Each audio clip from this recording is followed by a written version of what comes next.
Hello friends, welcome to Swarnamrutham episode 7.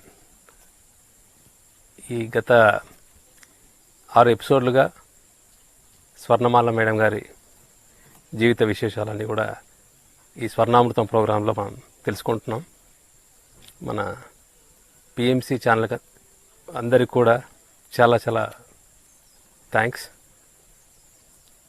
And ఈ గత 6 ఎపిసోడ్లుగా చాలా ఇంట్రెస్టింగ్ విషయాలు తెలుసుకున్నాం. ఎస్పెషల్లీ గత ఎపిసోడ్లో మేడం గారి కంప్లీట్ ఎడ్యుకేషన్ అంతా కూడా తెలుసుకున్నాం. మేడం గారి ఎడ్యుకేషన్ అంతా కూడా చాలా ఉత్సాహంగా ఉల్లాసంగా సాగింది. మంచి మంచి స్పిరిచువల్ గేమ్స్తో అండ్ ఆ గొప్ప లెర్నింగ్స్ అన్నీ కూడా మేడం గారి ఒక ఆధ్యాత్మిక ప్రయాణంలో ఎంతగానో ఉపయోగపడింది. సో వాటిలో నుంచి వచ్చిన అమృతాన్ని స్వర్ణామృతం ఎపిసోడ్ 6లో మనం తెలుసుకున్నాం. ఇప్పుడు ఎపిసోడ్ 7లోకి మనం ఎంటర్ అవుతున్నాం. అండ్ ఈ ఎపిసోడ్ 7లో ఇంకా చాలా ఇంట్రెస్టింగ్ విషయాలు మనం తెలుసుకోబోతున్నాం. మేడం నమస్తే. మేడం నమస్తే. లాస్ట్ ఎపిసోడ్లో మీ గేమ్స్ మటుకు చాలా చాలా బాగున్నాయి madam. Spirit game, chain game and ouija board అనేది మేము జనరల్గా వింటూ ఉంటున్నాం. బట్ ఇప్పుడు వింటున్నారు. అప్పట్లో మేము గేమ్ లాగా ఆడుకునేవాళ్ళం. ఓకే. ఆ స్పిరిట్స్ ని పిలవడం అనేది ఒక ఆట అన్నమాట. ఆ రోజుల్లో పిలిస్తే వస్తారు, జవాబులు చెప్తారు. అలాగా ఈ రోజుల్లో అది స్పిరిచువల్ గా యూజ్ చేస్తున్నాం. ఆ టైంలో ఊజా బోర్డు గురించి అంత అవేర్నెస్ ఉండిందా మేడం అప్పట్లో? ఎలా ఉందో నాకు తెలియదు. మా అక్కలు చేసేవారు ఆ పని. వాళ్ళంతా కూర్చొని ఇదే చేసేవారు. మా అమ్మ అనేది ఎందుకు అలా చేస్తున్నారు తప్పనేది. అలా పిలవకూడదు, పితృదేవతలను పిలవకూడదు, అలా వాళ్ళు వేరే లోకాల్లో ఉంటారు, అది ఇది అనేది. కానీ వీళ్ళు ఏంటంటే క్వశ్చన్స్ చేసేవారు, దానికి తగ్గట్టు కరెక్ట్ అయిన ఆన్సర్లు వచ్చేవి. చాలా బాగుండేది. అసలు అది గేమ్ అనే అనిపించేది అనమాట. మేమందరం చిన్నవాళ్ళం కదా, చూస్తూ కూర్చునేవాళ్ళం. అంటే ఊజా బోర్డ్లో ఇప్పుడు సోల్ వచ్చేసి గైడ్ చేస్తూ ఉంది. ఆ మధ్యలో ఉన్న ఆ స్ట్రైకర్ అనేది లెటర్స్ కి మూవ్ అవుతుంటే ఆ లెటర్స్ అంతా కూడా తిప్పిన వాళ్ళు చెప్తూ ఉంటే వాళ్ళు రాస్తారు. అది వాళ్ళు సెంటెన్సెస్ ఫామ్ చేసేస్తారు. అది మెసేజ్. ఎవరు వచ్చారు, ఎక్కడి నుంచి వచ్చారు, ఓకే, మేము అడిగిన క్వశ్చన్ కి ఆన్సర్లు ఏంటి, ఇవన్నీ. అప్పుడు సోల్స్ వీటన్నిటి గురించి మీరు అప్పుడే విన్నారా మేడం? అసలు వచ్చేది ఎవరు, చెప్పేది ఎవరు అనేవి తెలుసు కదా. పూర్వజన్మలు ఇవన్నీ ఉంటాయని తెలుసు. సో వెళ్ళిపోయిన వాళ్ళు ఎవరిని పిలిచేవాళ్ళం, వేరే ఎవరినో పిలిచేవాళ్ళం కాదు, మా తాత ముత్తాతల్ని పిలిచేవాళ్ళం. ఓకే. ఎవరిని కాదు. మాకు వేరే వాళ్ళని పిలవాలని కూడా తెలియదు మాకు. ఫస్ట్ వాళ్ళు వేసే వాళ్ళకి ఓకే వాళ్ళనే పిలిచేవారు. వచ్చింది ఎవరు ఏంటి అనేది పేరు చెప్పేవారు. ఆ అక్షరాల్లో వాళ్ళ పేరు చూపించేవారు. లక్ష్మీపతి అని, ఇంకొక ఆయన మా తాతగారి పేరు జయరావు, తర్వాత హనుమంతరావు గారు, అట్లాగనమాట. ఈ 3 బ్రదర్స్. మాక్సిమం మీ ఫ్యామిలీ మెంబర్స్ డిపార్ట్ అయిన వాళ్ళు పర్టికులర్ మీరు పిలిచేవాళ్ళు అలాగే? పిలిచేవాళ్ళు. ఓకే. సో అప్పుడే మీకు వెళ్ళినా సరే వాళ్ళు మనకు టచ్ లో ఉంటారనే ఒకటి ఆ థాట్ అనేది తెలుసు. వాళ్ళు టచ్ లో ఉంటారు, పిలిస్తే వస్తారు, పలుకుతారు అని ఊరికే థియరీ తెలుసు అంతే. చెప్తారు కదా పెద్దవాళ్ళు, ఇలాగా పోయిన వాళ్ళు ఎక్కడికో పోరు, వస్తారు. ఈ అంటే మా కల్చర్ లో ఉంది కదా, మన కల్చర్ హిందూ కల్చర్ ఉంది కదా. అవును. ఆత్మలు అనేవి ఎక్కడో పోవి ఇక్కడికే ఉంటాయి, ఇక్కడే వస్తాయి అనేది అలా. సో రావడము అవి చేయడం అంతా కూడా. So you are aware. First time ఎప్పుడు ఆడారు మేడం అసలు ఆ గేమ్ మీరు? చాలా నాకు తెలియదమ్మా. మా అక్కలు వాళ్ళు ఇంకా పెళ్లి కాకముందు నేను చెప్పేది, వాళ్ళ పెళ్లి కాకముందు. మీరు ఆ గేమ్ గురించి తెలుసుకోవడం అనేది 5th స్టాండర్డ్ 6th స్టాండర్డ్? అంతే. Okay, correct. వాళ్ళు చెప్పేవారు అనమాట ఇలాగా అని. చెప్పాను కదా, శ్రీరామనవమి నాడు పానకం ఆ గ్లాస్ పెడితే ఆ గ్లాసుని గట్టిగా కొట్టి ఆ పానకం కింద పడేలా చేసి, పానకం దగ్గర ఏదో తాగుతున్నట్టు ఆ స్ట్రైకర్ వెళ్ళి కాసేపు ఆగింది, అలాగనమాట. ఏంటి మేడం ఇన్సిడెంట్ ఏంటి మేడం? శ్రీరామనవమి వస్తుంది కదా, దాంట్లో మనం మామూలుగా అయితే వడపప్పు పానకం చేస్తాం ఇంట్లో. సో పానకం గ్లాస్ ఉండేది, ఆ గ్లాసు తెమ్మనేవారు. ఇవాళ శ్రీరామనవమి కదా, పానకం వడపప్పు నాకు పెట్టరా అనేవారు. అంటే మా తాతగారు వచ్చి ఊజా బోర్డులో. ఓకే. వచ్చి అడిగితే అప్పుడు పానకంను వడపప్పు మా నాన్నమ్మ తెచ్చి అక్కడ పెట్టేది అనమాట మధ్యలో, ఆ ఊజా బోర్డు మధ్యలో ఓకే. పెడితేను ఆ స్ట్రైకర్ తిరిగి తిరిగి తిరిగి ఆ గ్లాస్ని గట్టిగా ఇలా ఇలా కొట్టేది. ఓ, కొట్టినప్పుడు అది పడుతుంది కదా నిండా ఉంటే. అవును. అది పడిందా మేడం? అంత స్ట్రాంగ్ గా పడింది. అంత స్ట్రాంగ్ గా. దట్ మీన్స్ వెళ్ళిన సోల్స్ కి ఆ ఎమోషన్స్ అనేది ఇంకా ఉంటుంది. అన్నీ చెప్పిన ఆ తాతగారు అయితే ఎప్పుడో మా నాన్నగారు చిన్నప్పుడు పోయిన ఆయన మా నాన్నగారు. సో రెగ్యులర్గా అయితే ఆయన వచ్చేవాళ్ళు ఊజా బోర్డులో. ఎవరైనా బాడీ వికెట్ చేస్తే టచ్ లో ఉంటారు అన్నది ఒక అనే కాన్సెప్ట్ తెలుసు వచ్చేసింది ఆ గేమ్ ద్వారా మీకు. ఎస్. అప్పటికి ఎటువంటి మెడిటేషన్ ఏమీ లేదు. ధ్యానం అనే పదం మంత్రాల్లో చదువుతాం అనమాట. ఓకే. అంతవరకే. బట్ ఇంట్రెస్టింగ్ గా ఉంటుంది కదా మేడం అలాగా? ఇంట్రెస్టింగ్ గా ఉంటుంది ఆ గేమ్. అలాగా మన కంటికి కనబడిన వాళ్ళని పిలిపించి వాళ్ళ దగ్గర నుంచి ఇంటరాక్ట్ అవుతున్నట్టే. కంప్లీట్ గా డెఫినెట్ గా ఇంటరాక్ట్ అవుతున్నట్టే. దీని గురించి మీరు ఎవరితో డిస్కస్ చేసేవాళ్ళ మేడం? ఓన్లీ మీ సిస్టర్స్ వరకే ఉండేది ఆ కాన్సెప్ట్? సిస్టర్స్ వరకే అప్పట్లో. ఇంకా తర్వాత మా సిస్టర్స్ పెళ్ళైపోయాక ఇంకా దాని గురించి మర్చిపోయినాం, పూర్తి మర్చిపోయాం. ఆ ఊజా బోర్డ్ సంగతి పోయింది. సిస్టర్స్ మ్యారేజ్ అయిపోయాక ఇంకా దాని గురించి ఇంకా ముందరికి వెళ్ళాల. ఓకే. ఎందుకంటే మేము వేసేవాళ్ళం కాదు, వాళ్ళు వేసేవారు. సో వాళ్ళ పెళ్ళిళ్ళు అయిపోయాక ఇంకా దాని గురించి డిస్కషనే ఉండేది కాదు. కొద్ది టైం పీరియడ్ వరకు, కొంత టైం పీరియడ్ వరకు 3 సంవత్సరాలు 2 సంవత్సరాలు అట్లా. అది కూడా రెగ్యులర్ గా కాదు, అప్పుడప్పుడు. Very interesting game madam. నేనైతే అసలు ఊజా బోర్డ్ గురించి వినింది జస్ట్ ఒక 3-4 ఇయర్స్ ముందు విన్నాను అంతే. ఇలా ఉంటుంది. మీరు 5th 6th స్టాండర్డ్ ఉన్నప్పుడే దాని ఒక ఆట ఆడేశాం. ఓకే. అంటే అప్పుడే తెలియకుండానే ఎక్కడో వెళ్ళిపోయింది లోపలికి. అది సబ్ కాన్షియస్ లో ఎక్కడో ఏ లేయర్స్ లోనూ ఉంటుంది కదా. మనము చిన్నప్పటి నుంచి మనం ఒక పెరుగుతున్నా కూడా మనకు ఇటువంటి ఇన్సిడెంట్స్ ఇవన్నిటినీ కూడా మనకు ఇంపాక్ట్ ఉంటుంది కదా మేడం? డెఫినెట్ గా ఉంటుంది. ఆ తర్వాత అసలు ఎప్పుడైతే నేను మళ్ళీ రీస్టార్ట్ చేశానో ఊజా బోర్డు వేయడం అనేది నాకు ఫాస్ట్ గా వచ్చేది. నేను ధ్యానంలో దిగాక అలాగా తర్వాత నాకు ఇలా చేపెట్టగానే కదిలిపోయేది. ఓకే. అంటే ఆ కనెక్షన్ వచ్చేసింది. ఆ తర్వాత కొన్నాళ్ళు పట్టింది మళ్ళా రీకనెక్షన్ పెట్టుకోవడానికి. ఒకసారి అయితే ఒక 1 month అట్లా నాకేమీ రాలే, ఏ సోల్స్ రాలే, ఎవరు దాంట్లోకి ఎంటర్ అవ్వలే. 1 month వరకు ప్రాక్టీస్ అయింది. తర్వాత 1 month అయ్యాక అప్పుడు మెల్లిగా మూవ్ అవ్వడం మొదలెట్టింది. ఒక్కసారి కూర్చొని ప్రాక్టీస్ చేయని 1 month వరకు అన్నారు కదా మేడం? అవును. మన సోల్స్ మన సోల్తో కనెక్ట్ అవ్వాలి కదా. ఇది స్ట్రైకర్ తో కనెక్ట్ అవ్వడం కాదు, ఊజా బోర్డ్ తో కనెక్ట్ అవ్వడం కాదు, నీ సోల్ తో కనెక్ట్ అవ్వాలి. అర్థమైందా? ఇప్పుడు మా తాతగారు వచ్చారంటే మా ఫ్యామిలీతో కనెక్షన్ ఉంది, అందుకని ఆయన వచ్చారు. అది కూడా 3-4 times 4-5 times అలాగా. వాళ్ళకి వేరే లోకాల్లో వేరే పనులు ఉంటాయిగా, అలాగా అలా వచ్చేవారు. అలాగే ఏదైనా కనెక్షన్ కావాలి ఫస్ట్. నీతో కనెక్షన్ ఉన్నందుకే కదా నువ్వు ఎదురుగుండా కూర్చున్నావు. Same thing with soul also. Soul connection ఉండాలి. సోల్ కనెక్టివిటీ మనం ఏర్పరచుకోవాలి, ఎస్టాబ్లిష్ చేసుకోవాలి.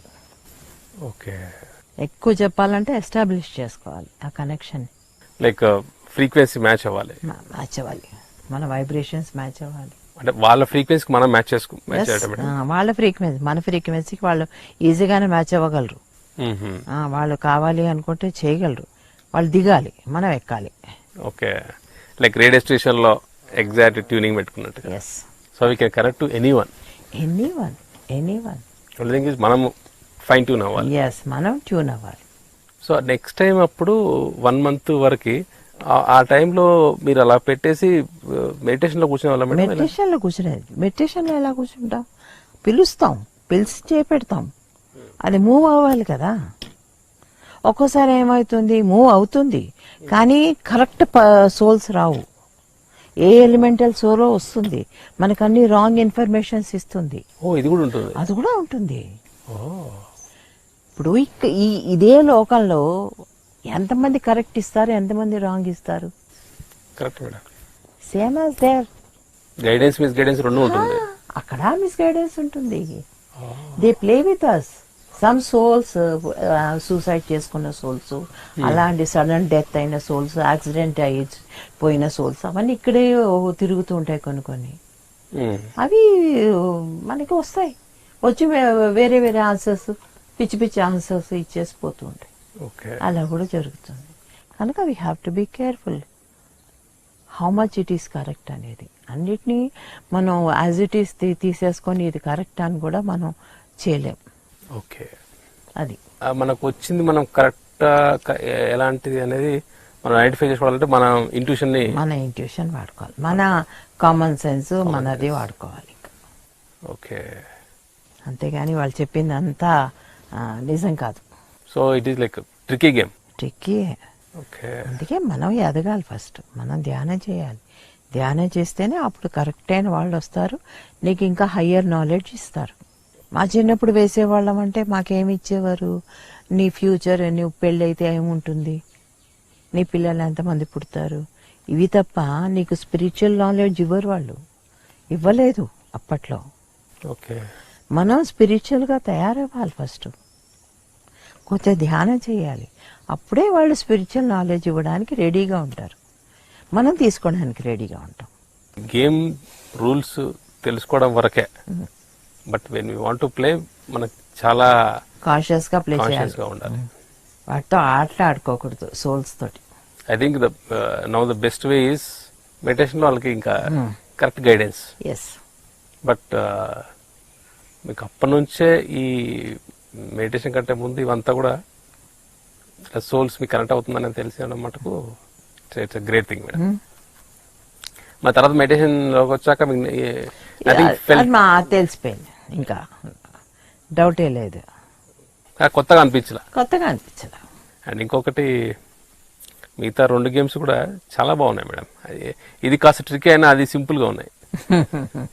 చైన్ గేమ్ ఒకటి, ఇంకొకటి స్పిరిట్ గేమ్, 7 చక్రాది.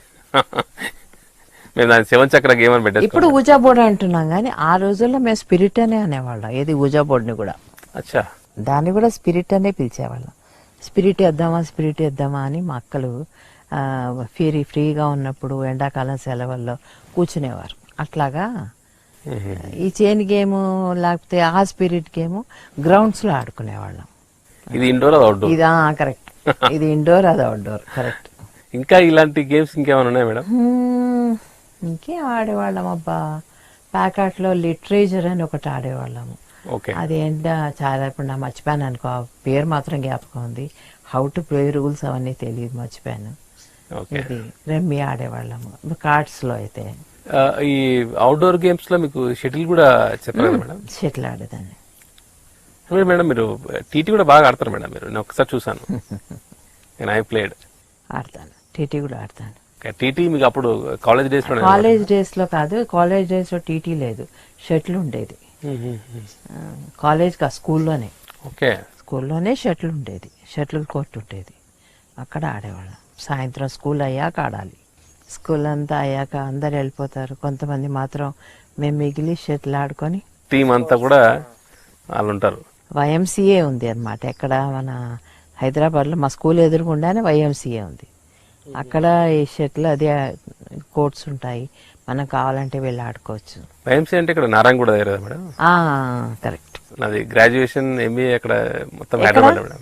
కాచిగూడ మేడం. ఏ కాలేజ్? భద్రకా college madam. భద్రకా కాలేజ్ లో మా తమ్ముడు చదివాడు. మర్చిపోయాను పేరు, నృపతంగా అని ఇంకోటి ఉండేది. అవును, అక్కడ కాచిగూడ నుంచి నారాయణగూడ దగ్గరే, చాలా దగ్గర, వాకబుల్ కూడా వచ్చాయి. మా స్కూల్ చాలా దగ్గర. అక్కడ నారాయణగూడకి మేము మూవీస్కి వచ్చేవాళ్ళం మేడం. ఓహో, ఇది శాంతి థియేటర్. శాంతి థియేటర్. మేము వెళ్ళేవాళ్ళం అక్కడికి. అంటే నేను స్కూల్లో ఉన్నప్పుడు గిచ్చేస్ ఏం లేదనుకో, కాలేజ్కి వచ్చాకే అదంతా. ఓకే. కాలేజ్కి వచ్చాక మాది హ్యాబిట్స్ కదా, హ్యాబిట్స్ లో చుట్టుపక్కల చాలా నవరంగ్ అని, విక్రాంత్ అని, ఇంకోటి ఏదో ఉండే 3 థియేటర్స్ వరుసగా ఉన్నాయి. దిల్షాద్ అని ఒకటి, ఇవన్నీ ఉండేవి. సో అక్కడికి వెళ్ళిపోయేవాళ్ళం. తర్వాత రామకృష్ణ, మన ఎన్టీఆర్ గారిది రామకృష్ణ థియేటర్, హ్యాబిట్స్ దగ్గర, హ్యాబిట్స్ దగ్గర, జీపీఓ పోస్ట్ ఆఫీస్ వెనకాల. ఎస్. అది గ్రాడ్యుయేషన్ ఇక్కడ నాంపల్లి మేడం, హ్యాబిట్స్ దగ్గరే. ఎంబీఏ వచ్చేసి కాచిగూడ, నాంపల్లిలో ఏ college? Lalitha degree and PG college అని. సో మీ కాలేజీలు చెప్తూ ఉంటే అక్కడ మామూలు కొద్ది కనెక్షన్స్ ఉన్నాయి అక్కడ కదా. సో మీరు చెప్పారు కదా ఫస్ట్ డే ఫస్ట్ షో వెళ్ళడం అనేది, సో చాలా సిమిలర్ గా అనిపిస్తుంది. Madam first day first show వెళ్ళినప్పుడు థియేటర్ లో గోల చేయడం, పేపర్లు ఎగిరేయడం అట్లా ఉండేది మేడం? గోల్ అంటే మా ఫ్రెండ్స్ ఉండేవారు కొంతమంది, వాళ్ళు అల్లరి చిల్లరు, అంటే విజిల్స్. ఓ, ధర్మేందర్ రాగానే, ఆ రోజుల్లో ధర్మేందర్ వీళ్ళే కదా, శశి కపూర్. నాకు శశి కపూర్ అంటే ఇష్టం ఉండేది. ఓకే. శశి కపూర్ సినిమాలు అన్ని చూసేదాన్ని. సో అక్కడ విజిల్ చేసేవారు. ఓకే. కొన్ని థియేటర్స్ లో వాళ్ళకి మేము మా గ్రూప్ అంతా పరిచయం. అంటే గ్రూప్ కో హెడ్ ఉంటుందిగా, ఆవిడే, ఆ అమ్మాయి బాగా ఫ్రెండ్షిప్ చేసింది. వాడు టికెట్స్ తీసి పెట్టేసేవాడు. ఓకే. ఆ అమ్మాయి ఫోన్ చేయగానే, ఫోన్ అక్కడ ఉందిలే, ఇంటి నుంచి చేయాల్సిందే, మనకి మొబైల్స్ లేవు అప్పట్లో. థియేటర్ ఫోన్ చేస్తే ఆ థియేటర్ లో వాడు తీసి పెట్టేవాడు. సో ఫస్ట్ డే ఫస్ట్ షోకి మీకు టికెట్లకు మార్నింగ్ షో కుదరలేదు, కానీ ఒక్కోసారి ఫైట్స్ కూడా అయ్యాయి. ఇష్టమైన హీరో పిక్చర్ చూడాలంటే మస్తుండేది. ఆ ఫైట్ చేసి దాంట్లోకి వెళ్ళి కూర్చుని, అంటే ఫైట్ దేని గురించి మేడం? టికెట్స్ కోసమేనా? దొరికేవి కావు, బ్లాక్ లో దొరుకుతాయేమో అని వెయిట్ చేసేవాళ్ళం. అప్పుడు ఏం చేసేవాళ్ళని తెలుసా, సినిమాకి వెళ్ళాలంటే పైసలు అంత ఉండవు కదా అందరి దగ్గర. 1 రూపీ, 2 రూపీస్, 3 రూపీస్ అట్లా కలెక్ట్ చేసుకొని వెళ్ళి అక్కడ బోర్డింగ్ ఉంటుంది కదా, ఆ బోర్డింగ్కి వెళ్ళిపోయి వాళ్ళ రూమ్స్ కి వెళ్ళిపోయి వాళ్ళందరినీ డబ్బులు అడిగేవాళ్ళం. బోర్డింగ్ అంటే ఇప్పుడు ఇక్కడ క్లాస్మేట్స్ వాళ్ళ హాస్టల్ ఉంటారు కదా, ఆ హాస్టల్కి వెళ్ళేవాళ్ళం. వెళ్ళిపోయి వాళ్ళ దగ్గర పైసలు అడిగేవాళ్ళం, వెళ్ళి అవన్నీ జమ చేసేవాళ్ళం. ఎంతమంది ఉన్నా లెక్క పెట్టేవాళ్ళం. అప్పుడు 2 రూపాయలు కదా టికెట్, 250 కంటే ఎక్కువ ఉండేది కాదు. సో అంత పైసలు వచ్చేసేవి. నడుచుకుంటూ వెళ్ళేవాళ్ళం థియేటర్ కి. అంటే మ్యాండేటరీగా ఇప్పుడు ఒక్కొక్కరు వాళ్ళ టికెట్ కి వాళ్ళని లేదు, ఎంత ఉంటే అంత ఇవ్వడం. జాయింట్ గా మేము బాగుంటుంది. అప్పుడు ఆడుకు కూడా నేర్చుకున్నా. అప్పుడు మీరు లీడ్ చేసేవాళ్ళ మేడం? కొన్ని నేను ఈ ఐడియాస్ ఇచ్చేదాన్ని, ఇలాగా మనం అక్కడికి వెళ్ళి అడుగుదాం, వాళ్ళు ఇస్తారు. అలా హాస్టల్స్ వెళ్ళి అడిగేవాళ్ళం. చాలా బాగుండేది అలా అడుక్కొని వెళ్ళడం. ఓకే. ఆ గ్రూప్ ఎనర్జీ అనేది బాగుంటుంది మేడం, చాలా బాగుంటుంది. సింగిల్ గా మూవీకి వెళ్ళడం కంటే మజా రాదు. కలెక్ట్ చేయడము, దొంగతనంగా ఇంట్లో చెప్పకుండా సినిమాలకు వెళ్ళడం. ఓకే. అందులో నాకు మధ్యాహ్నం 1 గంట నుంచి కాలేజీ. సో 1 గంట లోపల సినిమా అయిపోతుంది, morning show. So morning show చూసుకొని చక్కగా కాలేజ్కి వెళ్ళి ఇంటికి వచ్చేవాళ్ళం, యాజ్ ఇట్ ఈస్, చక్కగా బుద్ధిగా. ఓకే. చాలా బాగుండేది. It's golden days. ఇప్పుడు చెప్తుంటే నాకు ఏమో గుర్తొస్తుందంటే, అప్పుడు చేసింది ఇప్పుడు మీరు రీసెంట్ మహిళా ధ్యానమ చక్రానికి మీరు చాలా ట్రావెల్ చేశారు మేడం. నేను చూసాను అసలు ఏపీ అంతా కూడా, ఏపీ తెలంగాణ ఫుల్గా ట్రావెల్ చేసి, సో డొనేషన్స్కి వీటికి మొత్తం ఫండ్ రైజింగ్ సంబంధించి మొత్తం చేసి మహిళా ధ్యానమ చక్రం బ్రహ్మాండంగా నడిపించేస్తారు మేడం. సో అక్కడ నుంచి స్టార్ట్ అయింది. అక్కడి నుంచి అడుక్కోవడం, అక్కడి నుంచి స్టార్ట్ అయింది. ఇప్పుడు అన్నదానం అడుక్కుంటున్నాం, అప్పుడు సినిమాకి వెళ్ళాలని అడుక్కునేవాళ్ళం. ఓకే. 1 రూపాయ దో ఆधा 50 पैसे दो, ఎంతుంటే అంత. బట్ కలెక్ట్ గా అందరూ వెళ్ళడం. కలెక్ట్ గా అందరూ 10 మంది ఉండేవాళ్ళు. ఓకే. ఆ 10 మంది వెళ్ళేవాళ్ళు. దాంట్లో ముస్లింసే 3 ఉండేవారు. ఒక అమ్మాయి పేరు షాహీన్, ఇంకో అమ్మాయి పేరు నర్గీస్ హిందీ అమ్మాయి. చెప్పానుగా, నర్గీస్ అనే అమ్మాయికి మనోజ్ కుమార్ అంటే పిచ్చి. ఓకే. మనోజ్ కుమార్ సినిమా వచ్చింది అంటే థియేటర్కి లాక్కుపోయేది. ఇంకా హిందీ మూవీస్ అంటే ఆ కాంబినేషన్ అందరూ కూడా మేడం. ఆ ఫ్రెండ్స్ ఇప్పుడు ఏమైనా పరిచయం ఉన్నారా మేడం? ఒక అమ్మాయి నేను నా పెళ్ళ కూడా కలిసింది. షాహీన్ అనే అమ్మాయి అయితే వాళ్ళ ఇంటికి కూడా వెళ్ళాను. చార్మినార్ దగ్గర ఉంటుంది. వాళ్ళ ఇంటికి కూడా వెళ్ళాను. టిపికల్ ముస్లిం హౌస్. అంటే మన బయట వంట చేసుకోవడము, ఇంట్లో అప్పట్లో చార్మినార్ అంటే అంత నైజాం అలాంటి ఇళ్ళు అలా ఉండేది అనమాట. వాళ్ళ ఇల్లు కూడా పెద్ద రూమ్స్. వాళ్ళ ఇంటికి వెళ్ళేవాళ్ళం. నా దగ్గర ఫోటోలు కూడా ఉన్నాయి కాబట్టి చూపిస్తాను. ఇద్దరు షాహీన్లు ఉండేవారు. ఒక అమ్మాయి ఇరానీ అమ్మాయి, ఇరాన్లో ఉండొచ్చింది.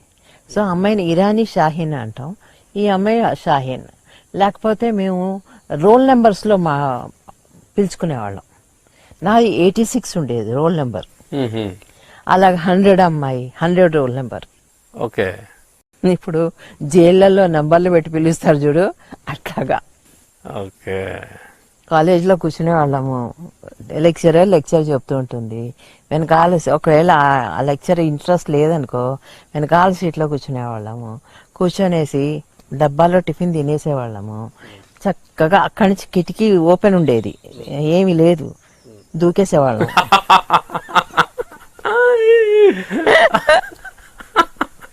బాగుంటుంది కదా, చాలా బాగుంటుంది. ఒకరి తర్వాత ఒకళ్ళు అందరూ ఒకసారి లేవడకూడదు అనమాట.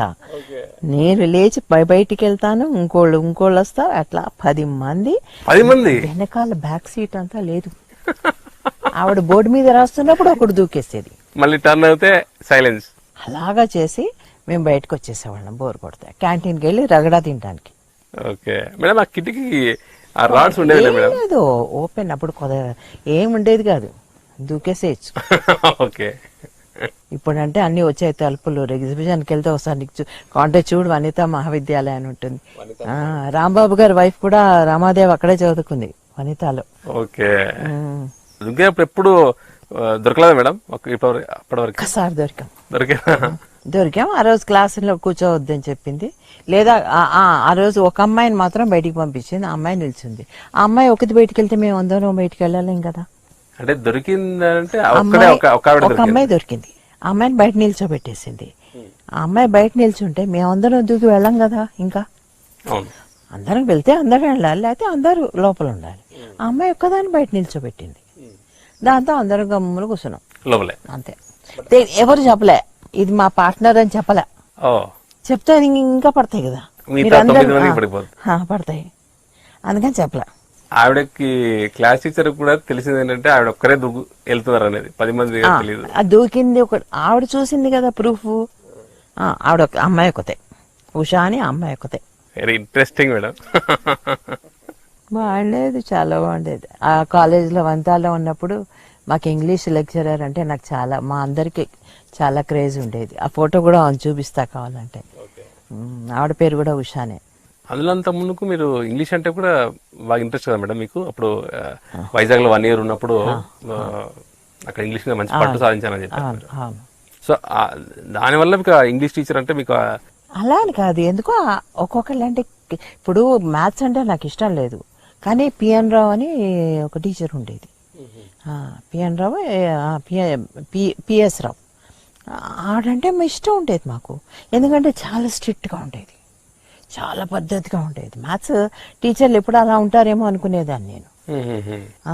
టీచర్ అలాగే ఉండేది అనమాట.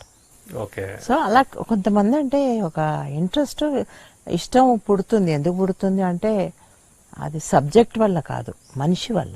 ఇందాక మీరు చెప్పినట్టుగా ఫ్రీక్వెన్సీ ఎస్ చాలా బాగున్నాయి మేడం. ఈ కాలేజ్ డేస్, స్కూల్ డేస్ కానీ వెరీ ఇంట్రెస్టింగ్.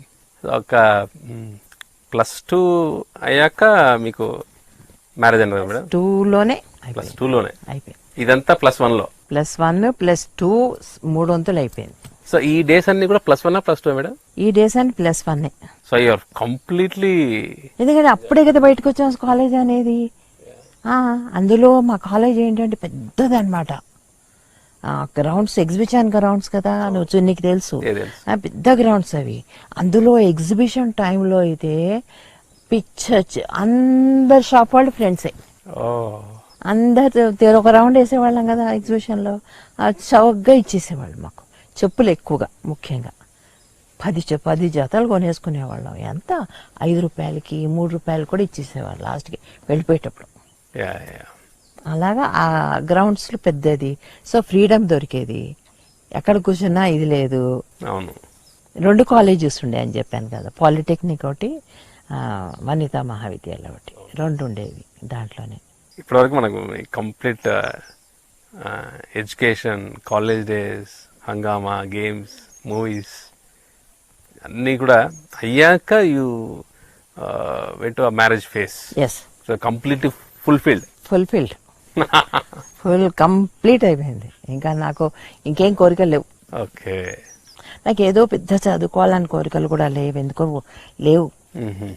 డిగ్రీ చేయాలి, పిహెచ్డి చేయాలి, ఎంఎస్సీ చదవాలి, ఎందుకో లేదు, మరి ఉండేది కాదు అట్లా. అందుకని ఫుల్గా కంప్లీట్గా నేను నిండిపోయింది. ఓకే. ఇంకా కోరికలు ఏం లేవు, కాలేజ్ కానీ స్కూల్ కానీ అట్లాంటివి. సో మేడం, ఈరోజు ఒక కొత్త ఎపిసోడ్లోకి ఎంటర్ అయిపోయాము, కొత్త షిఫ్ట్కి, marriage. Okay. Because it is completely fulfil now. Now you want to enter to the new phase. Marriage అనేది ఫస్ట్ అసలు ఆ ఇంట్లో డిస్కషన్ ఏమన్నా స్టార్ట్ అయిందా మేడం, లేకపోతే మీ సైడ్ నుంచి స్టార్ట్ అయిందా?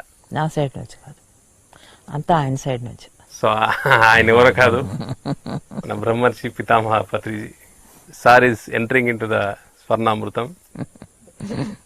ఎంటర్ అయిపోయి 40 ఏళ్ళు అయింది, 43 ఏళ్ళు అయింది ఎంటర్ అయిపోయి. సో ఈ స్వర్ణామృతంలోకి సార్ ఎంటర్ అయ్యాక ఎలా ఉంటుందో అందరికి తెలుస్తుంది. అందరికి తెలుసు. సో బంద్ చేసేద్దామా నమస్కారం పెట్టి. బాహుబలి పార్ట్ 1 పార్ట్ 2 లాగా అలాగా పార్ట్ 2కి ఇంకా ఇంట్రెస్టింగ్ ఉంటుంది. పత్రి సార్ మేడం, మీరు ఫస్ట్ ఎప్పుడు చూసారు మేడం కాన్షియస్గా? అంటే మా అక్క డెలివరీకి వచ్చింది, 2వ బేబీ. మా బావగారేమో అదే వాళ్ళ అన్నగారు మృదుల, వాళ్ళ అన్నగారేమో వరంగల్లో లెక్చరర్ అని చెప్పాను కదా, ప్రొఫెసర్ అని చెప్పాను కదా ఆర్ఈసీలో. సో ఆయన అక్కడ ఉండేవారు. మా ఇంట్లో మా నాన్నగారు లేరు, మా తమ్ముడు అప్పటికి ఇంకా చిన్నవాడు.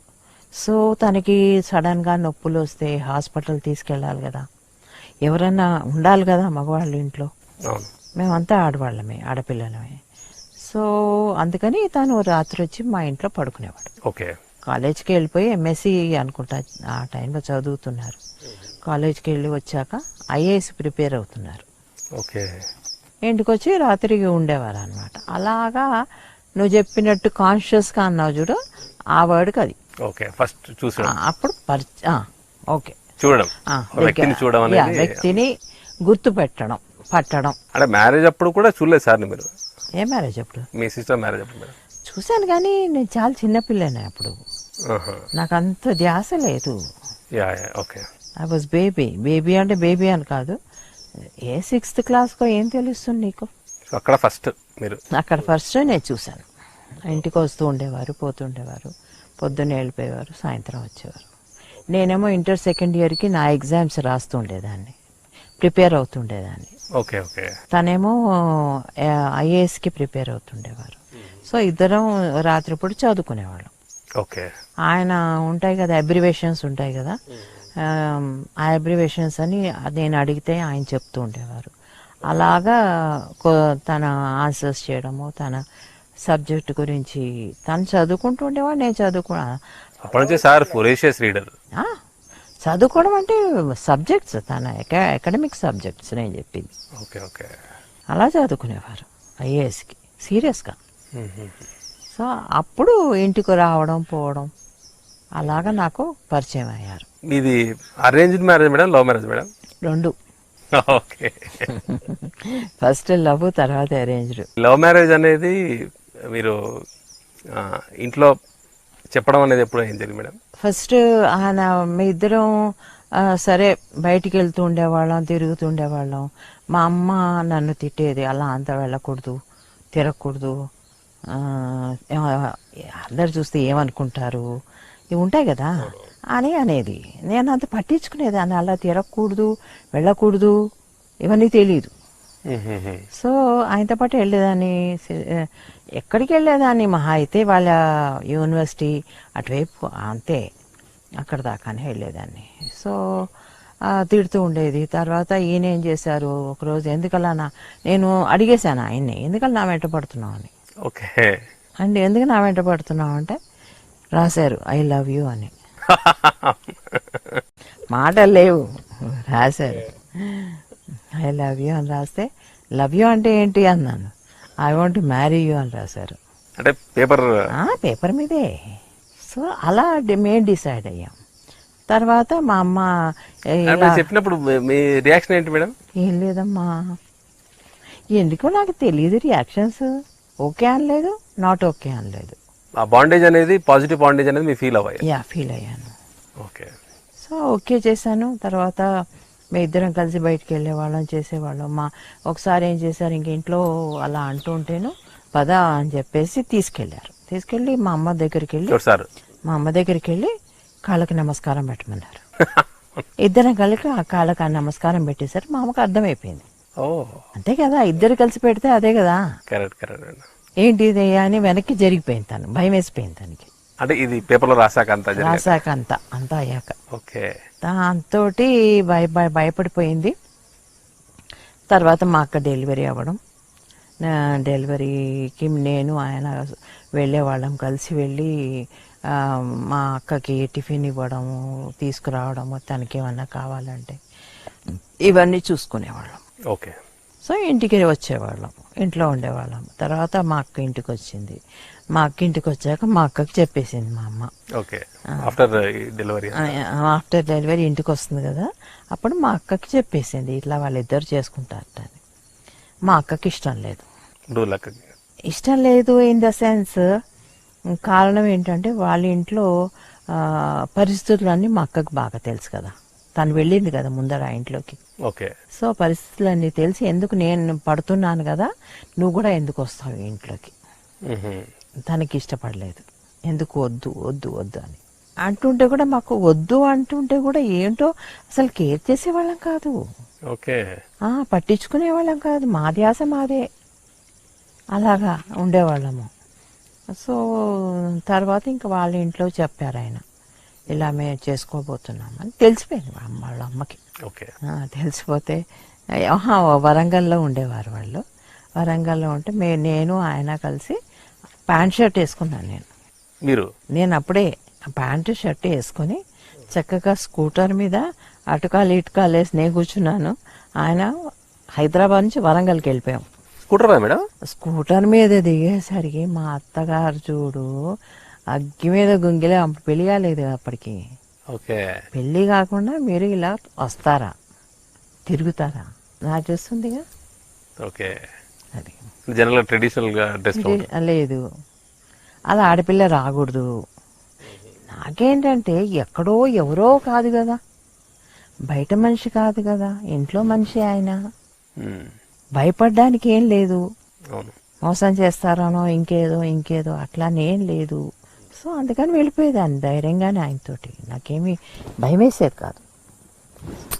వెళ్ళిపోయి వాళ్ళ ఇంటికి వెళ్ళేసరికి అప్పుడే నాకు ఒక రౌండ్ పడిపోయింది మా అత్తగారితో. ఇలా రాకూడదు, మీ అమ్మకి తెలియదా ఇలా పంపకూడదని. ఏమనంటే అమ్మలే కదా అనేది. సో మీ అమ్మకి తెలియదా, మీ అమ్మ చెప్పలేదా, ఇట్లా అంతా అనేది అయిపోయింది. అయిపోయిన తర్వాత ఆయన కూడా నేను పెళ్లి చేసుకుంటున్నానని ఈయన చెప్పారట మా అత్తగారికి. చెప్పేసరికి మా అత్తగారు అన్నారు, వద్దు, అమ్మాయి చాలా ఫ్యాషనబుల్గా ఉంటుంది. డ్రెస్ చూసి అంటే అప్పుడు మీరు వెళ్ళారు కదా మేడం, అప్పుడేనా మేడం కంటిన్యూషన్? ఇది కంటిన్యూషన్. ఓకే. అప్పుడు వెళ్ళినప్పుడు వెళ్ళిన తర్వాత నేను మళ్ళీ హైదరాబాద్కి వచ్చినప్పుడు ఇలా కరెక్ట్గా చెప్పేశాక మా ఆయన, నేను ఆ అమ్మాయినే చేసుకుంటాను అని చెప్పాక ఆవిడ రియాక్షన్, వద్దు, ఆ అమ్మాయి నాకు ఇష్టం లేదు, ఆ అమ్మాయిని చేసుకోవద్దు అని చెప్పేసి వద్దన్నారు. నీ ఇష్టము, నువ్వు ఇష్టపడ్డా లేకపోయినా నేను ఆ అమ్మాయినే చేసుకుంటాను అని చెప్పేసేసి చక్కగా కాలేజ్కి వెళ్ళిపోయాను. ఓకే. ఇంకా దాంతో ఏం చేస్తుంది అంటే అప్పుడు సార్ వాళ్ళ ఫ్యామిలీ వరంగల్లో ఉండే, సార్ హైదరాబాద్ లో ఇల్లు ఉంది కదా, అప్పుడప్పుడు ఇక్కడికి వస్తుండేవారు. ఓకే. సో ఆ ఇంటికి వచ్చినప్పుడు ఈయన ఉండేవారు కదా, కాలేజ్ వెళ్ళినప్పుడు, కాలేజ్కి అక్కడి నుంచి కదా వెళ్ళేది. అప్పటికి మా అక్క అయిపోయింది, డెలివరీ అయిపోయింది, ఇంటికి వెళ్ళిపోయింది, అన్నీ అయిపోయినాయి. సో వాళ్ళు అప్పుడప్పుడు ఒక్కొక్కసారి ఇంటికి వచ్చి అద్దెకి ఇచ్చేవారు ఒక పోర్షను. ఆ పోర్షన్ అద్దెకి ఇచ్చేవాళ్ళు, వెళ్ళిపోవడము, ఉండడము ఏదో ఉంటాయి కదా ఇంటికి సంబంధించినవి, అందుకని వస్తూ ఉండేవారు. ఈయనేం పట్టుపట్టేశారు. సరే అని ఇంకా నేనేం చేయలేకపోయాను అని చెప్పేసి మా అత్తగారు, నీవన్నా నీకు తెలియదా అంటే వాళ్ళ ఇంటికి ఏంటంటే 2 ఆడపిల్లలు ఒక ఇంట్లోంచి రాకూడదు, అదొక సెంటిమెంట్. ఇప్పుడు అక్క పోతే బావగారిని చెల్లెలు పెళ్లి చేసుకుంటుంది.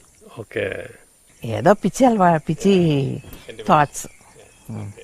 సో అందుకని చెప్పేసి చెల్లెలు ఇష్టం లేదనమాట. ఇంకో కారణం ఏంటంటే మేము ఇద్దరం సిస్టర్స్ కదా, మేము ఇద్దరం కలిసిపోతాము, కలిసి ఉంటాము, హ్యాపీగా ఉంటాం అని కాదు, కలిసిపోతాం. దాని పరిస్థితి ఏంటి అని కూడా ఇలా 2 విధాలు. మా బావగారు కూడా ఫస్ట్ అంత నచ్చలేదు, బట్ మా అక్క చెప్పడం, మా బావగారు చాలా ఓపెన్గా ఫస్ట్ ఉండేవారు. అలా చూస్తుంటే చాలా ఫ్రెండ్లీగా ఉండేవారు, నాతో బాగా జోక్స్ వేసేవారు. మరదలు కదా మేము, చిన్న మరదలు అని బాగా జోక్స్ వేస్తుండేవారు. ఆయన వచ్చినప్పుడు పాన్ ఉంటుంది కదా, అది చుట్టి దాన్ని ఏమంటారు, చిలకలు అంటారు, చిలకలు. ఆ చిలకలు కట్టి ఆయనకి ఇవ్వాలన్నమాట. నువ్వు కూడా పెళ్లి చేసేసుకుంటే నాకు చిలకలు ఎవరు ఇస్తారు, అలా జోకులు వేస్తుండేవారు. నిజంగా చాలా ఫ్రెండ్లీగా ఉండేవారు ఆయన మా చిన్న ఆడబిడ్డ. వీళ్ళిద్దరు కూడా నాకు చాలా పెద్ద సపోర్ట్ ఆ ఇంట్లో. బిఫోర్ మ్యారేజ్ కాదు అసలు. మా ఆడబిడ్డ నన్ను చూడలే, మా ఆడబిడ్డ అమెరికాలో ఉంటుంది. తర్వాత నన్ను చేసుకుంటాను అని తెలిసాక వాళ్ళ తమ్ముడిని తీసుకుని నైట్ కాలేజ్ కింద ఒక ఇరానీ హోటల్ ఉండేది, ఆ ఇరానీ హోటల్కి వెళ్ళాం. వెళ్ళి అక్కడ సమోసాను టీ తాగుతూ నన్ను చూసింది, నాతో మాట్లాడింది ఆవిడ. అక్కడ పరిచయం, అక్కడ ఫస్ట్ టైం నన్ను చూసింది ఆవిడ.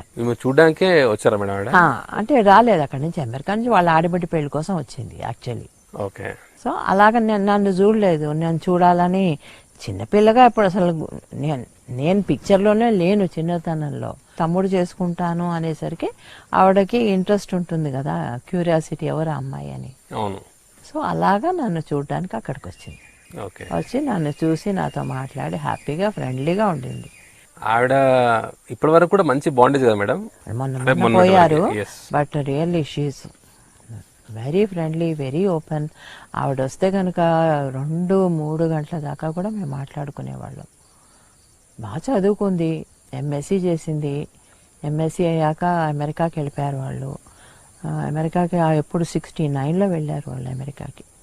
తర్వాత మళ్ళీ వచ్చింది. డాక్టర్స్కి ఎక్కువ క్రేజ్ ఉందని చెప్పేసి ఆయన పిల్లల్ని, మా ఆడబిడ్డని ఇక్కడే బెంగళూరులో రామయ్య మెడికల్ కాలేజ్ ఉంది కదా, అక్కడ చేర్చారు. ఇక్కడ చదివింది ఎంబీబీఎస్ చేసి మళ్ళా ఇంటర్నల్ మెడిసిన్ ఏదో ఉంది, అది చదువుకుంది. అది చదువుకున్న తర్వాత సైకియాట్రీ చేసింది. ఆ సైకియాట్రీలో కేస్ స్టడీస్ అని నాకు చెప్పేది. ఆ మాడ ఎలా అవుతారు, ఎందుకు డిప్రెషన్లోకి వెళ్ళిన వాళ్ళు ఒకళ్ళు, తల్లి అంటే ఇష్టం. అక్కడ ఏంటి, ఇప్పుడు తల్లి తండ్రి ఎట్లా ఉంటారంటే, ఇప్పుడు హస్బెండ్ని వదిలేయంగానే ఇంకో పెళ్లి చేసేసుకుంటారు, ఈ పిల్లలతో ఉంటారు. ఈ పిల్లలు వాళ్ళకి ఆ సెకండ్ హస్బెండ్ ఏంటి పిల్లలుగా చూడరు, గర్ల్ ఫ్రెండ్గా చూసేవారు. అర్థమైందా నేను చెప్పింది? అట్లా ఆ కేసెస్ అన్ని చెప్పేది. కేసెస్ అన్ని అనమాట. ఒకడైతే నువ్వంటే నాకు ఇష్టం, నేను నిన్ను పెళ్లి చేసుకుంటా అని మా ఆడబిడ్డ వెనకాల పడ్డాట. ఒకరోజు కేస్ స్టడీ కోసం చాలాసేపు మాట్లాడాల్సి వస్తుందట వాళ్ళకి. సో గంటల కొద్దీ అంటే నోట్స్ రాయాలి, ప్రిపేర్ చేయాలి వాళ్ళ గురించి. ఒక రూమ్లో కూర్చొని నోట్స్ మాట్లాడుతూ రాస్తుంటే తలపేసి కత్తి తీసేసేట. పెళ్లి చేసుకుంటావో చంపేనా. అలాగా మెల్లిగా వాడిని బుజ్జగించి బయటికి పంపి, ఓకే చేసుకుంటాను, మళ్ళీ మాట్లాడదాం, అట్లా చాలా పేషెన్స్ గా వాళ్ళ సుధా మేడంతో ఈ రకంగా అంటే మీకు చాలా జర్నీ ఉంది మేడం. అంటే చాలా మంది రకరకాల వ్యక్తులు ఎలాంటి ఒక మైండ్ సెట్ ఉంటుంది వాళ్ళ ఒక సైకాలజీ పరంగా. సైకాలజీ పరంగా ఎట్లా ఉంటారు, ఆ మ్యాడ్నెస్ అనేది ఏ లెవెల్లో ఉంటుంది ఒక్కొక్కళ్ళకి అని చెప్పేదన్నమాట తను. ఆడపిల్లలు ఎలాగా సఫర్ అయ్యేవారు, మగవాళ్ళు ఎలా తయారవుతారు. ఓకే. అసలు యాక్చువల్లీ అమెరికా నుంచి ఇక్కడికి వచ్చింది ఆవిడ ఏంటి, పిల్లల్ని తను ఇండియన్ కల్చర్ తోటి పెంచాలని వచ్చింది. బేసిక్ ఇండియన్ కల్చర్ పడితే అక్కడ స్ట్రాంగ్గా ఉంటారని, అక్కడ కల్చర్ని అడాప్ట్ చేసుకోరని. అక్కడే పెరిగారనుకో అమెరికన్స్ లాగా బిహేవ్ చేస్తారు, అక్కడ అమెరికన్ స్టైల్లోనే బతుకుతారు. ఇక్కడికి వచ్చి ఇండియన్ కల్చరు, ఈ మన అమ్మమ్మ నాన్నమ్మ ఇలా అంతా వీళ్ళతో పెరిగితే వాళ్ళు ఇండియన్ కల్చర్లో పెరుగుతారని అందుకు కూడా తను ఇక్కడికి వచ్చింది. ఈ 2 కారణాలు ఉన్నాయి. Okay okay. పిల్లలు ఇండియన్ కల్చర్లో పెరగాలని, తను ఎంబీబీఎస్ చదవాలని. అప్పుడు మిమ్మల్ని కలవడం అప్పుడు అది జరిగింది కదా మేడం, ఇరానీ హోటల్లో. సో అప్పటికి ఆవిడకి మ్యారేజ్ అయిపోవడం అంతా కూడా జరిగింది. అయ్యో, మ్యారేజ్ అయిపోయి 2 పిల్లలు. ఆ టైంలోనే షిఫ్ట్ అయ్యారా మేడం ఇండియా? షిఫ్ట్ అయిపోలేదు, అక్కడ విజిట్ అంతే. విజిట్ అది వాళ్ళ ఆడబిడ్డ పెళ్లి అని చెప్పాను కదా, ఆ పెళ్లి కోసం వచ్చింది. ఎన్ని నెలలు ఉన్నారు మేడం అప్పుడు? ఎన్ని నెలలు ఉన్నారు? 4 నెలలు ఉన్నారు. 4 నెలలు 6 నెలల్లో ఎంతో ఉండి వెళ్ళిపోయారు. మళ్ళా వెళ్ళిపోయినప్పుడు వెళ్ళిపోయే లోపల వాళ్ళ ఆడబిడ్డ పెళ్లి అయిపోయింది, మా పెళ్లి కూడా అయిపోయింది. ఇరానీ హోటల్లో నుంచి మీకు బాండేజ్ పెరిగినప్పుడు నాకు తెలిసి అదే ఇందాక జరిగిన డిస్కషన్ చూస్తే గనక ఇదంతా చాలా చాలా తర్వాత, నేను చెప్పింది చాలా చాలా తర్వాత. అంటే ఇవన్నీ విన్నాక మేడం నాకేమనిపించిందంటే పత్రి సార్ ఫ్యామిలీలో మీకు బాగా కనెక్ట్ అయిన ఫస్ట్ మెంబర్ అంటే సుధా మేడం.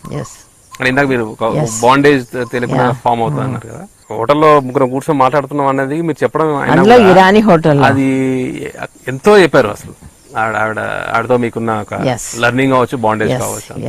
సో అక్కడ మేడం అనేది మీకు ఒక friend friend friend not spiritual friend. తను ఎప్పుడన్నా మీరు అంటే కూడా నన్ను మీరు అనద్దు, నువ్వు అను, అట్లా అని చెప్పేదన్నమాట. నాకంటే చాలా ఏజ్ డిఫరెన్స్ ఉంది, but still she was friend to me. So అలా బాండేజ్ కుదిరింది. సో అప్పటి వరకు మీకు ఒక చిన్నపాటి డిస్టర్బెన్స్ అనవచ్చు, లేకపోతే తనకి లేదు, మా ఆడబిడ్డకి ఏం లేదు. She was very happy with me. Okay. She was very happy with me. మా బావగారు was very happy with me. Only మా అత్తగారు, ఇది మా ఆయన విన్నారంటే అవుతుంది, మా అమ్మని అంటావా అంటారు. సో డెఫినెట్ గా will take a special episode of Patri madam's mom madam. సో అప్పుడు మీకు ఈ మ్యారేజ్ ఒక వారధిగా ఉన్నదని చెప్పొచ్చా మేడం సుధా మేడం? ఎస్, అన్ని సెట్ చేయడంలో yeah, she has become a good friend of you. Very good friend. ఫ్యామిలీలో ఆడబిడ్డలు ఈ రోజుల్లో ఫ్రెండ్స్ గా ఉంటున్నారేమో కానీ ఆ రోజుల్లో ఆడబిడ్డ అంటే ఆడబిడ్డలాగే బిహేవ్ చేసేవారు. చాలా రూడ్ గా ఉండేవారు, చాలా కాంపిటేటివ్ గా ఉండేవారు, ఏవేవో అలా ఏమీ లేదు. మా పెద్దావిడ అలా కాదు, మా అత్తగారి అచ్చు స్టాంప్. ఓకే. మా పెద్దావిడ కూడా చాలా మంచిది. సార్ వాళ్ళ ఫ్యామిలీకి వస్తే సార్ వాళ్ళ అన్నగారు, 2 అక్కలు. వాళ్ళ పేర్లు ఒకసారి చెప్పండి మేడం. పెద్దావిడ పేరు ఉషా, ఇప్పుడు రెండో ఒక పేరు సుధా, అన్నగారి పేరు వేణు వినోద్. ఈయనకు ఒక తమ్ముడు ఉండేవారు అరవింద్ అని. అంటే నా పెళ్లికి ముందరే పోయాడు అనుకో అబ్బాయి. లుకేమియా వచ్చింది, క్యాన్సర్, బ్లడ్ క్యాన్సర్ వచ్చి పియూసీలోనో 10th అనుకుంటాను ఆయన అబ్బాయి వెళ్ళిపోయారు. ఇప్పటివరకు కంప్లీట్గా మీ సిస్టర్స్, బ్రదర్, అమ్మమ్మ, నాన్నమ్మ అంతా వాళ్ళ మొత్తం గురించి తెలుసుకున్నాం. ఒకసారి మీ మ్యారేజ్ ఫేస్ ఎప్పుడైతే స్టార్ట్ అయిందో సో ఇంకా చాలా డీటెయిల్గా సో పత్రి సార్ ఫ్యామిలీ గురించి తెలుసుకుంటూనే సో కంప్లీట్గా మీ మ్యారేజ్కి మధ్యలో వారధిగా మన సుధా మేడం ఎంటర్ అవడం అయ్యారు. చెప్పాలంటే సుధా మేడం గురించి ఇంకా బాగా తెలుసుకోవాలన్నది, because that much bondage you have. And ఇంకా మ్యారేజ్లోకి ఎంటర్ అవ్వకముందే మాకు చాలా ఇంట్రెస్టింగ్ విషయాలు తెలిసింది. అండ్ ఈ ఎపిసోడ్ మ్యారేజ్లోకి ఎంటర్ అవ్వట్లేదు మేడం, అవద్దు, because you want to know more things, more good things. Yeah. So friends, ఈ స్వర్ణామృతం ఎపిసోడ్ 7 చాలా చాలా ఇంట్రెస్టింగ్గా ఉంది. డెఫినెట్గా మీకు కూడా చాలా ఇంట్రెస్టింగ్గా ఉండొచ్చు. మేడం కాలేజీలో చేసిన ఇంట్రెస్టింగ్ వెరైటీస్ మిమ్మల్ని ఎంతో నిజంగా ఒక హ్యాపీనెస్కి మట్టు గురి చేసి ఉంటుంది. నవ్వుకునే ఉంటారు, no doubt about it. And at same time అందులో నుంచి నాకు పర్సనల్గా బాగా టచ్ చేసేది ఏంటంటే ఒక గ్రూప్ యాక్టివిటీ. మేడం చెప్పారు కదా, ఒక మూవీకి సంబంధించి అందరి దగ్గర నుంచి మేము కలెక్ట్ చేసేసి అందరం కలిసికట్టుగా వెళ్ళి మూవీ చూసేవాళ్ళం అనేది. సో పెద్ద పెద్ద ధ్యానమా చక్రాలకి, మహిళా ధ్యానమా చక్రాలు అన్నిటి కూడా ఎన్నెన్నో మీరు చూసే ఉన్నారు ఎలా చేశారనేది. సో నాకు ఒక్కసారిగా అది గుర్తొచ్చింది.